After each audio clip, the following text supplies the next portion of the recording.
تاکہ میری اولاد کو کل یہ کوئی تانا نہ دے کہ جب بلوچستان میں یہ بربادی ہو رہی تھی تو تمہارا باپ، تمہارا دادا، تمہارا پردادا اسی کابینہ کا حصہ ہے۔ تو جام صاحب نے ایک دفعہ کہا تھا کہ یارموند اگر کابینہ چھوڑتا ہے چھوڑے، ہم اس کو نہیں روکیں گے۔ جام صاحب آپ کی کابینہ کو تو ویسے ہی ہم کچھ نہیں سمجھتے، اور نہ تو اس کی کوئی حیثیت ہے، نہ اس کی اوقات ہے۔ وہ تو لوگ اپنی جب گریبان میں جھانکتے ہیں، ان کا ضمیر ان کو چند ٹکوں کے خاطر ان کو روکتا ہے کہ ہر جو کام بلوچستان میں غلط ہو رہا ہو آنکھیں بند کر کے سائن کر دو تاکہ کل میرا اقتدار مجھ سے نہ چلا جائے۔ آج یہ تاریخ گواہ ہے کہ انشاءاللہ جیسے میں یہاں سے نکلوں گا، میں اپنا منسٹری سے ریزائن انشاءاللہ گورنر صاحب کو بھجوا دوں گا۔ جام صاحب آپ کو اپنی کابینہ، آپ کو یہ حکومت مبارک ہو، ہمیں آپ کی منسٹریوں کی ضرورت نہیں ہے۔ مگر ایک بات بتا کہ اس ہاؤس کو چھوڑنے سے پہلے، اس تقریر کو ختم کرنے سے پہلے یہ بتا کے جا رہے ہیں کہ جہاں آپ صحیح کام کریں گے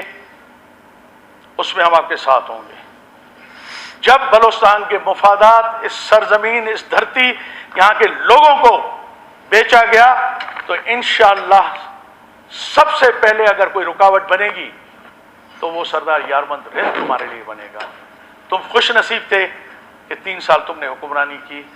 ہم آپ کے ساتھ تھے۔ اب ہمارے ضمیر، ہماری غیرت یہ اجازت نہیں دے رہی ہے کہ ہم اس کابینہ کا حصہ رہیں اور جام صاحب کے ساتھ رہیں۔ اگر اس کابینہ کے میرے جتنے کولیگس ہیں،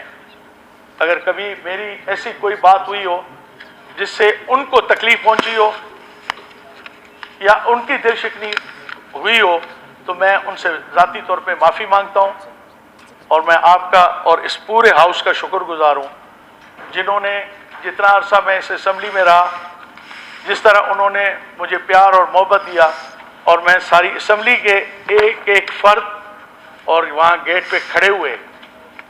آپ کے یہ کیا ہوتے ہیں، ان کو کیا کہتے ہیں آپ کو اپنی لینگویج میں، سوری جی، سیکورٹی گارڈ جو کھڑے ہوئے ہیں نا، اور وہ جو ہمیں لا کے پانی پلاتے ہیں، میں ان کا بھی شکر گزار ہوں، اور میں آپ کو شکر گزار ہوں کہ اتنی تفصیل سے آپ نے مجھے سنا اور مجھے بولنے کا موقع دیا۔ جو ہمارے مخالف ہیں، جو ہمارے وہاں ہیں،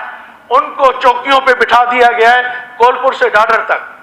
تاکہ سردار یارمند رند یا اس کا خاندان کا کوئی فرد ٹریول نہ کر سکے۔ اور سارے شاید اس ہاؤس کو بھی علم ہو، یہاں کے لوگوں کو بھی علم ہے کہ میرے پاس کچھی جانے کے لیے صرف ایک بولان پاس ہے۔ ہر چوکی پہ میرے مخالفوں کو بٹھا دیا گیا ہے، اور یہ میں اس ہاؤس کو دوبارہ گواہ بناتا ہوں، مجھے، میرے خاندان کو کوئی بھی نقصان ہوا اس کی تمام تر ذمہ داری جام کمال ولد یوسف، جام یوسف کے اوپر نامزد، اس پہ اس کو مجرم سمجھا جائے۔ اور جام صاحب کو یہ سوچنا چاہیے کہ بلوچستان کچی جھونپڑیوں کے گھر ہیں سب کے، اگر جام صاحب کسی کے گھر میں ایک تیلی لگائی گئی تو وہ تیلی والی آگ بھڑکتے بھڑکتے بھڑکتے جام یوسف کے گھر تک جائے گی۔ اور میں یہ اسمبلی کے ریکارڈ کے اندر میں آپ کو کہوں گا رکھیں کہ اگر مجھے میرے کوئی خاندان کو ہوا تو پہلی جام یوسف کو اس میں نامزد کیا جام جائے گا۔ یوسف تو دنیا میں نہیں ہے، جام کمال کو اللہ ان کو جنت نصیب کرے۔ ایک تو سر یہ مسئلے ہوئے، دوسرا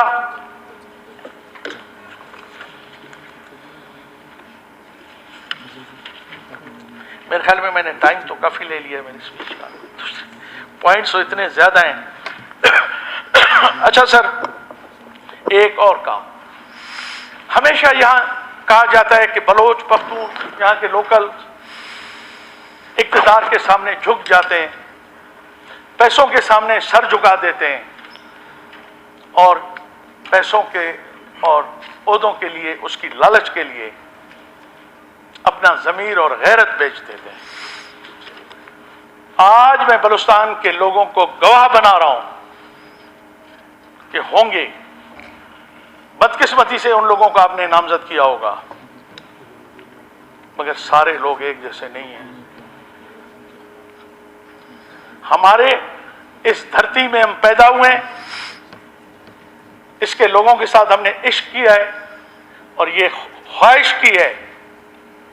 کہ اگر موت آنی ہے اور ضرور آئے گی اور برحق ہے، کوئی ہمیں ڈرائے نہیں۔ منتخب ہوئے بھی ٹھیک، نہیں بھی ہوئے تو ہم اپنے گھروں میں واپس چلے جائیں گے۔ اس کے لیے ہم اپنا ضمیر، ہم اپنی غیرت اور بلوچستان کے مفادات کو نہیں بیچیں گے۔ کئی دفعہ ہوا ہے، ہم نے کوشش کی جام صاحب کے ساتھ ایز اے الائز چلنے کی، مگر جام صاحب نے ہمیشہ ان کا رویہ، ان کا طریقہ، ان کی یہ ناانصافی ہے اور ذاتیات، اور پھر سب سے بڑی بات یہ ایوان گوار ہے میرا کہ جب بلوچستان کی تاریخ لکھی جائے گی، اس کی بربادی کی تاریخ لکھی جائے گی، تو اس میں میں شامل ہونا نہیں چاہتا۔